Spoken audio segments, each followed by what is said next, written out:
Smith and Wesson. Yes.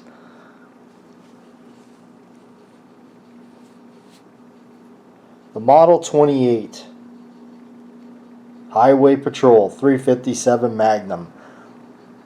The big old end frame.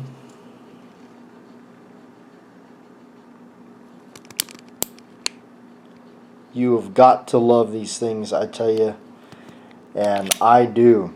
We're talking about the big old end frame Smith & Wesson Model 28.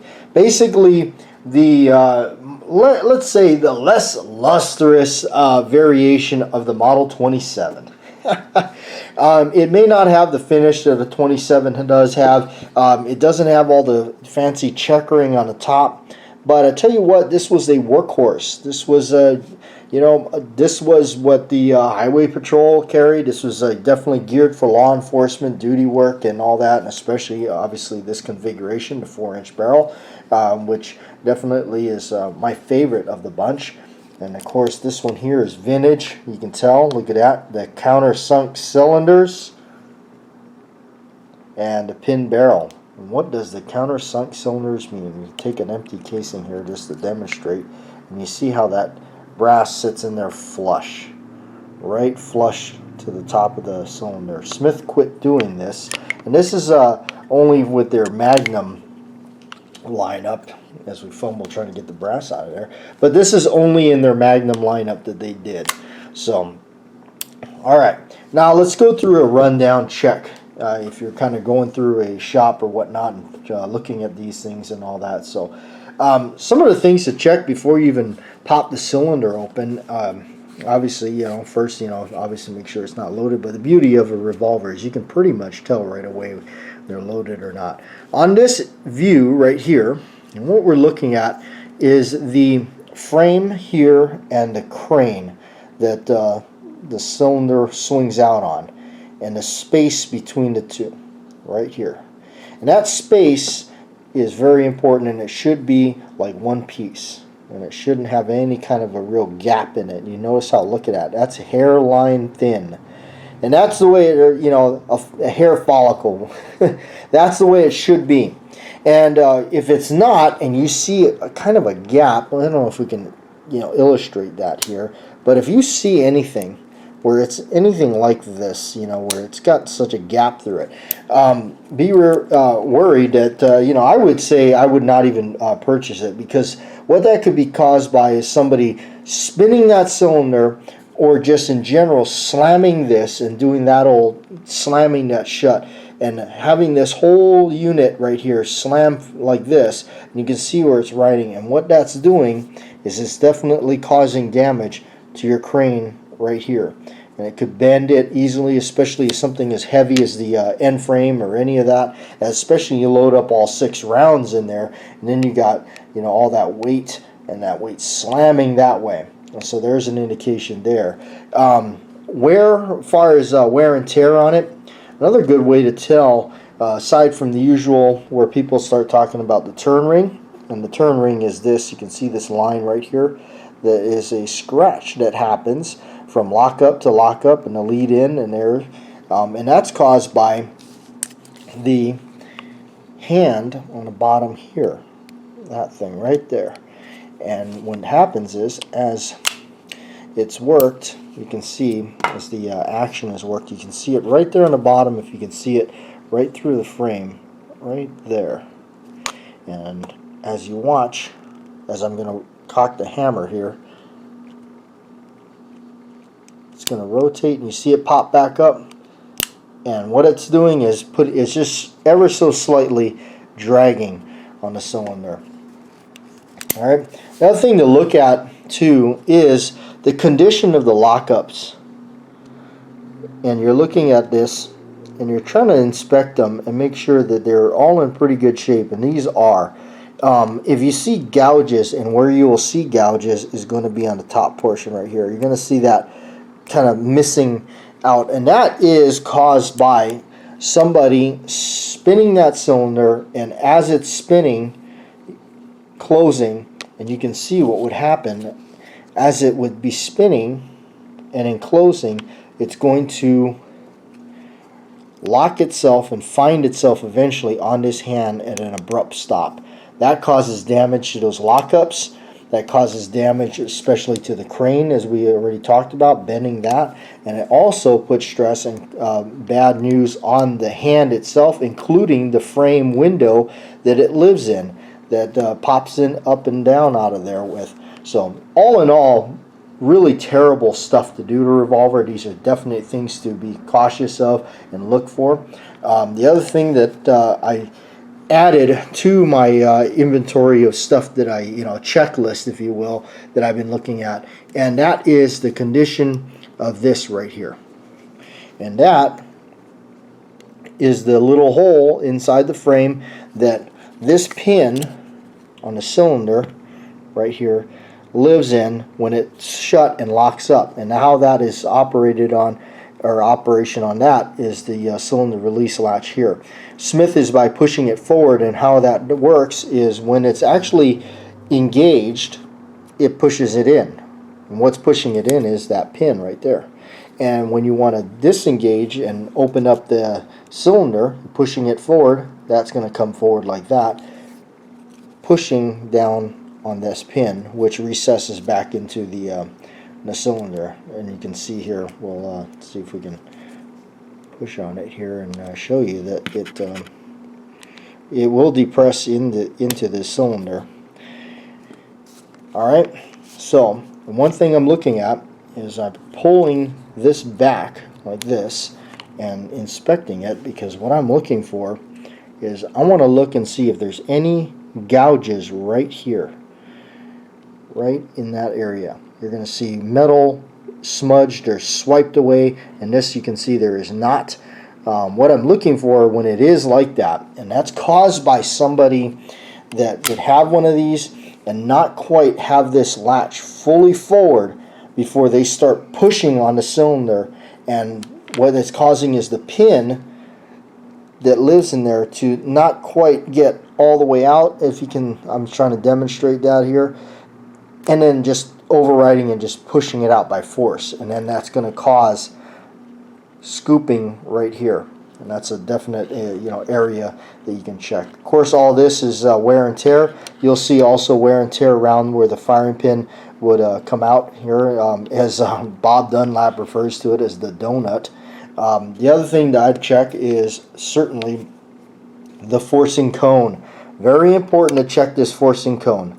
The condition of the forcing cone is extremely important, because if you start seeing where it is got fractures, chewed up, blown out, or any of that kind of stuff, it's an indication that that gun is definitely on its way to the grave. I mean, you're going to have to get it rebarreled, and then that's going to have to be reshaved down and fitted to fit the front face of the cylinder. It's an operation. You're definitely going to need some tools and whatnot, and to know how to do it. The other thing I check for, I'm trying to get a good angle for you to see it, is right on the top of the forcing cone, the top strap right here. If you see major cuts or damage up in there, and that's caused by the gases that escape from the round being fired from the transition from the cylinder to the forcing cone, and that the gases are going to be sometimes really hot and can over time definitely eat away at the top strap of that. You'll see some of the scandium framed revolvers that they put out. They've actually added a metal shim up there to prevent and protect the softer metals that they use. So there, in that case, you can see the thickness of the top strap, how important that is. These corners right here are definitely areas that you can keep an eye on, watch for any kind of future damage and all that. When closing a revolver, I always close it by the crane like that, because it just kind of helps it with the without it bending. Not saying that all these things to be so just like baby the thing or anything like that, like it's going to fall apart in your hand or something.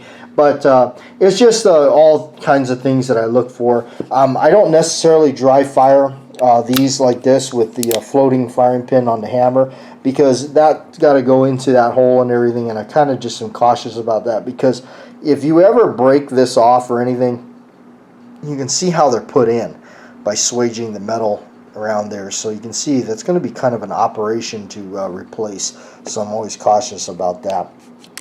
If we didn't talk about it, the wear and tear on the extractor rod right here. If these things are silver, you can pretty much tell that they've been definitely when worked a lot. The action has been, you know, jacking the shells out a lot. So if that's silver, you can definitely go on the instinct that it's been fired quite a bit. So, all right, we'll turn it over here and we'll take a look at the internal operation. Okay, having the side plate off, you can see the operation and everything. I don't know what this is, extra part, we don't need that. Okay, so let's take a look at the internal operations. Okay, here's the hammer right here, obviously, and you have the main spring here that runs down, locks into the frame here in the bottom of the screw, and rebound slide, trigger, hand, you know, rotational hand. I don't know all the technical, cool, you know, terminology for all this stuff. I'm no gunsmith. And there's the lockup hand that, you know, we talked about, that is locking up into the cylinder, everything. So that's how it all works. Okay, now with the cylinder in, notice how this right here, this back area, this is the cylinder release latch mechanism here.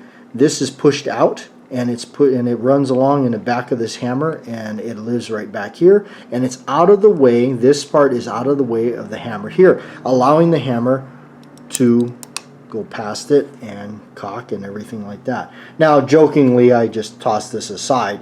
What this does actually is very important. It rides, the stirrup rides on top of the stud on the rebound slide, and this is what causes the safety of the hammer to not fully fall, and that's the piece of metal that's going to live between that. So in case this thing ever trips off like this and just kind of stops, that firing pin's not going to protrude, because this piece of metal is going to go in between there and override that and kind of cushion it. So, all right. Now, watch what happens when I open the cylinder up. You're going to see this get out of the way and go back and forward. I should say go forward and lock itself to the where the hammer is. I'm pushing forward, and now that allows me to open up the cylinder. Okay, now that the cylinder is open, you can see there, right there, and what you're looking at is the hole in the frame right there, and when you pull that back, there it is, and you can see how it operates. Okay, so with it forward there, you see how the hammer can't go down. That's why you see that when the cylinder's open, you can't work the hammer. That's why, because it's stopping it right there. But when I close the cylinder, as I'm closing it, you'll see it pop it out of the way. Now I can work the action and fire it. When I push this forward and pull the cylinder out, notice how it stays forward, locking it there. And if I take it with the cylinder open and I pull this back like this, see what I've done is I've simulated having that cylinder in there, and that's how I can cock the hammer. That's how that works. A lot of people use that as a kind of a show-off thing, and they go, oh, look, I can operate the hammer with the cylinder open. Well, that's, now you know how that works. It's really nothing. Okay, now we're going to, you know, with the side plate off and that screw, you can actually remove the cylinder this way, and we've talked about this in recent videos and stuff that we've done. This is another good way, and one thing I like about Smiths is the crane can come off, and now you can have access to all these areas to clean, especially in this area gets really dirty, and all through here gets really filthy, and kind of hinders that the cylinder from turning. Everything. Another good way to check and see that your cylinder extractor rod is you know, on good and straight and everything. So anyway, I figured I'd show you that's the internal looks at all of the internal workings of the revolver itself. Before we close it up, just kind of show you again here some stuff and how it's working. You'll see how the rebound slide and all that works. As you pull the double action throw here, you can see how that rebound slide works, and then it returns, and watch the nose of the trigger will pick up on the cylinder stop hand right there, re-engage it, and all that kind of workings. Okay, now again, you know, I don't really like dry firing it, but for the sake of video, you know, we wanted to show you that real quick. that is a quick overview and rundown in the old highway patrol. Really, it's kind of applies to many of the Smith & Wesson double action revolvers. So beautiful and crafted. And if you ever see these things kind of floating around in shops, pawn shops, whatnot, what have you, they're always good to pick up, especially when they're in decent condition. Some will just show holster wear. A lot of times those old police guns are mostly carried and not shot a whole lot, but now you kind of know a little bit about what to look for if you are looking in the market for a kind of a used one. So the other thing I'm going to leave you with before we wrap it up is obviously timing and forward to end shake. The timing is important on these things and everything. So I put a little light drag by putting a little bit of a pressure, not too much on the extractor rod right here, and just kind of letting it drag. You can also do it by just kind of adding a little bit right here to the cylinder, but I just kind of do it here and working the action. And what that does now, once it's cocked, and then see if that is locked up indication. Okay, if you do that and you get to a point where once the hammer's cocked and you see something like this, that may indication of some kind of timing is off. So basically the hand is not rotating the ratchet pad soon enough to where it engages and locks it up to the bottom hand here, the cylinder stop hand. So those are some areas there. And also, while you have it cocked and let the hammer down with the trigger depressed, see if there's any wiggle movement there. There shouldn't be a whole lot. There's going to be some, but if you start to hear it where you can do this and the cylinder sounds like it's rocking back and forth, you might want to check that out. Also, forward to end shake is just grabbing the cylinder and pushing it forward to end. And if it's basically doing that number on you a lot, there's definitely some issues. Now, there's some things you can do to correct that. You can correct the timing issues by refitting another hand, if you will, and the hand can position it and contact the ratchet pad sooner or later depending on what's going on. Those got to be fitted, and obviously the front end of the nose of the thing and plus the sides so it comes through the window here. This cylinder stop hand on the bottom, I've done replacements on those. Again, those, if you get oversized ones, you're going to have to fit them siding, the sides and stuff like that, and some of the top of the file so they can come up through the frame. Forward to end shake can be corrected by putting shims within inside the cylinder operation extractor. Personally, I've never dived that far into that, but you can get them, and Power Customs used to make those rings. And so, all right. Anyway, we'll wrap it up, and there it is, Smith & Wesson Highway Patrol.